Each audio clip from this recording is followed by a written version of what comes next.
கடாயில் ஆயில் ஊற்றிட்டு அப்புறம் பூண்டு போட்டுட்டு சின்ன வெங்காயம்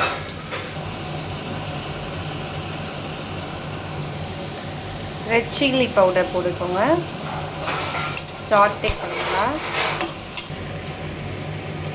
தேவையான அளவு உப்பு போட்டுக்கோங்க.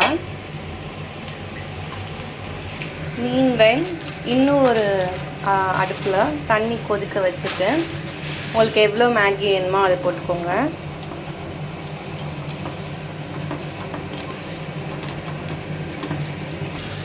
கேப்சிகம் கொஞ்சம் போட்டுக்கோங்க.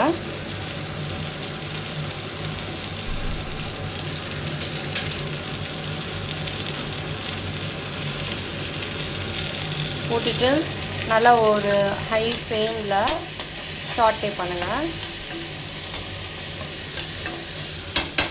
இங்கே மேகி கொதிக்குது.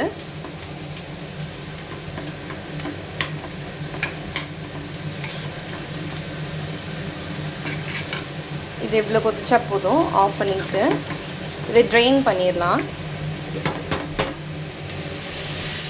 இதுவும் இங்கே இந்த மீன்வெல் சாட்டே ஆகட்டும்.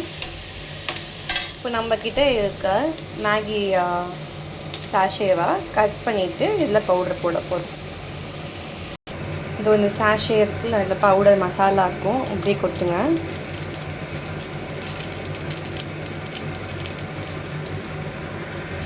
கொட்டிட்டு ஒரு வாட்டி மிக்ஸ் பண்ணிடுங்க. மேகியை நம்ம ட்ரெயின் பண்ணியிருக்கோம். வேக வச்ச மேகியை இந்த மசாலாவில் போட்டுட்டு ஒரு வாட்டி பிரட்டிடலாம். சில்லி ஆயில் பண்ண போகிறோம். அதுக்கு ஒரு கடாயில் எண்ணெய் ஊற்றிட்டு சில்லி போட்டுட்டு ஆஃப் பண்ணிடணும். மிக்ஸ் பண்ண மேகி ரெடி. இதுக்கு மேலே கார்னிஷிங்க்கு கொத்தமல்லி, அதுக்கப்புறம் நம்ம வச்சுருக்க சில்லி ஆயில் போட்டுட்டோன்னா மசாலா மேகி ரெடி.